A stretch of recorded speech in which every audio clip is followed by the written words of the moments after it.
할렐루야. 4월 10일 목요일 매일 성경 묵상 가이드입니다. 오늘 말씀은 누가복음 21장 5절에서 19절의 말씀입니다. 얼마 전 미얀마에 강진이 발생해서 고층 건물을 포함한 수많은 건물들이 무너져서 크나큰 인명과 재산의 피해를 입었다는 뉴스가 있었죠. 우리나라에서도 과거 포항에 강진으로 건물이 무너지고 큰 피해를 입은 적이 있는데 그때 제가 포항에 살지 않았습니까?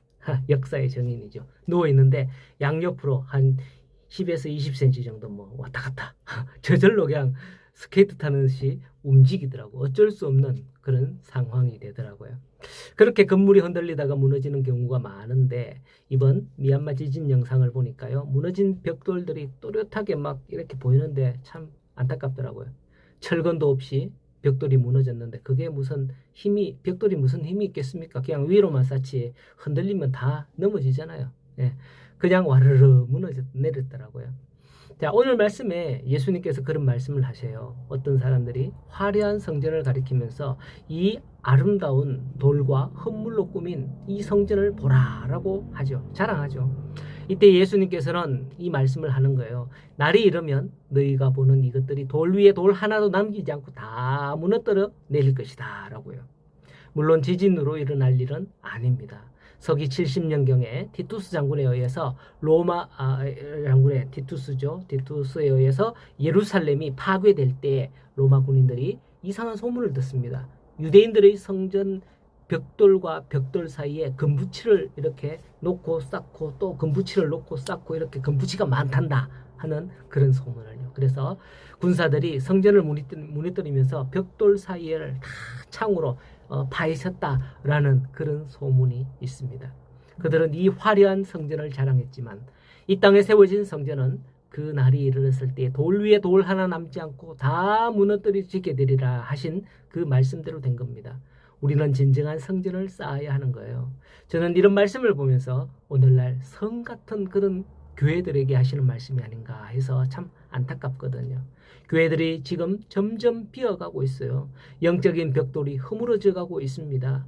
얼마 안 가서 미국이나 유럽의 교회들의 전체를 밟으며 우리 세대가 다 늙어 노인네들만 이제 우리가 노인이 되면 노인네들만 그 교회를 지키고 있지 않을까라는 그런 걱정이 듭니다.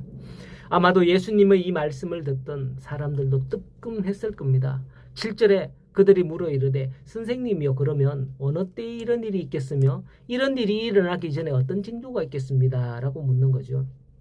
그렇다면 대답은 누가 이렇게 한다, 잘해라, 잘 지켜라 이런 말을 해야 되죠. 그런데 예수님께서는 하시는 말씀을 보세요. 8절에 보면 대답을 합니다. 미혹을 받지 않도록 주의하라. 많은 사람들이 내 이름으로 와서 이르되 내가 그러하며 때가 가까이 왔다 하겠으나 그들을 따르지 말라. 이런 말씀을 하는 거죠.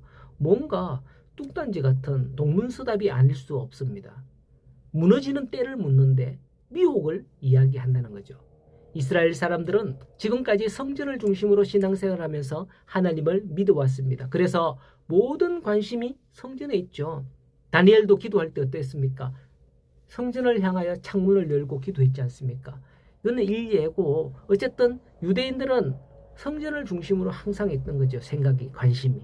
그러나 너희가 가장 중요한 걸 알아야 되는데 가장 중요한 것은 이 성전이 무너지는 게 너희 마음에, 너희 믿음의 성전이 무너지는 걸 더 주의하라 라는 듯 하는 그런 말씀이 아닐 수가 없습니다. 예수님께서는 언제나 사물을 보실 때 외형과 껍데기가 아니라 본질, 궁극적인 그 모습을 보셨습니다. 그래서 전에 헌금궤 앞에서도 부자가 많이 내는 그 실제 헌금보다는 가난한 과부가 내는 2렙돈이 오히려 더 많이 냈다고 칭찬했던 거 아니겠습니까? 여러분도 우리처럼 사물의 외모만 보는 그런 육신의 눈이 아니라 말씀을 통해서 성령을 통해서 본질과 궁극적인 모습을 보는 그런 신령한 눈을 갖도록 해야 되겠습니다. 엘리사가 도단성에 있을 때에 아람 군대가 쳐들어왔을 때에 그 시종은 두려워했습니다. 그러나 그 영안의 눈이 뜨여졌을 때에 그 성을 포위한 그 군사들보다 더 많은 하늘의 천군과 천사가 호위하고 있다는 것을 보지 않았습니까? 그러할 때에 우리도 오늘날 그 모습에 미혹되지 않는 것 아닐까라는 그런 생각이 생각이 듭니다. 지금도 우리 주변에 이단과 같은 존재들이 할 수만 있으면 믿는 자들을 미혹하려고 하고 있죠. 그들의 전도는 집집마다 다니면서 꼭 교패가 붙어 있으면 그 집에 일부러 띵동 벨을 누르고 두드립니다. 예, 그렇게 좋은 소식을 전하러 왔다면서 미혹하려고 믿는 자들의 집을 두드리는 거죠. 아니 여기 교패가 붙어 있으면 우리는 전도하면 그렇거든요. 교패가 붙어 있으면 이 집은 교회 다니는가 보다. 없는 집, 안 믿는 집에 전도해야지. 이렇게 하거든요. 근데 신천지 이 사람들 이단들은 꼭 교패가 붙어 있는데 누르고 두드리고 하는 거죠. 어쨌든 신천지는 지인들이나 개인정보를 통해서 접근해서 내가 그것을 거부할 수 없도록 만드는 미혹의 전략을 쓴다라는 겁니다. 이러한 일들이 일어나는 이때가 바로 예수님께서 말씀하신 말세의 징조가 아닌가 생각이 되어집니다. 그리고 말세의 징조 중에 10절에서 11절에 보면 전쟁과 지진과 전염병, 하늘로부터 큰 징조가 있다라고 말씀을 하죠. 지진은 지금도 아주 빈번하게 일어나고 있고요. 전염병은 코로나가 최악의 전염병이라고 그렇게 보는데요. 근래에도 뉴스에 보도되는 걸 보면 코로나 뺨치는 그런 희한한 전염병들, 백신도 없고 치료제도 없는 그런 전염병들이 지금 곳곳에서 일어난다는 뉴스가 전해지고 있죠. 그나마 약간의 위안이 되는 것은 하늘로부터의 큰 징조가 있다고 하는데 아직까지 하늘에서 어떤 징조가 있나? 어떤 게 있지? 생각될 정도로 뜸하죠. 각 사람마다 약간의 생각은 다르겠지만은 지구온난화나 기상이변 이런 것들을 포함시킬 수도 있겠지만은 계시록을 보면 하늘의 징조는 그런 게 아니죠. 그런 거는 세발의 피해요. 계시록에 나오는 그런 것들에 보면 좌우지간 하늘의 징조가 나타나는 순간 우리는 그 시간부로 지금 세상의 종말이 왔다 라고 선언해도 무방합니다. 항상 주의하고 깨어 있어야 하는 것이죠. 그런데 사탄 마귀는 사람들이 이런 데 신경을 쓸 틈을 안 줘요. 그런 게 일어나도 사람들이 못 느끼고 못 깨닫는 거예요. 왜냐하면 믿는 자들에게 박해를 가하거든요. 당장에 눈앞에 박해가 가해지는데 다른 데 신경 쓸 여력이, 다른 데 그런 정신을 돌릴 시간이 없는 거죠. 우리 이런 말 하잖아요. 목구멍이 포도청이라. 배가 고프면 아무것도 문제가 안 되는 거예요. 배고픈 거 그것밖에 없는 거죠. 어쨌든 그렇게 해서 사탄은 우리가 다른데 정신을 돌릴 시간도 주지 않으면서 종말은 그렇게 부지불식간에 임하게 되는 줄로 압니다. 하지만 예수님의 말씀은 우리에게 큰 위로가 됩니다.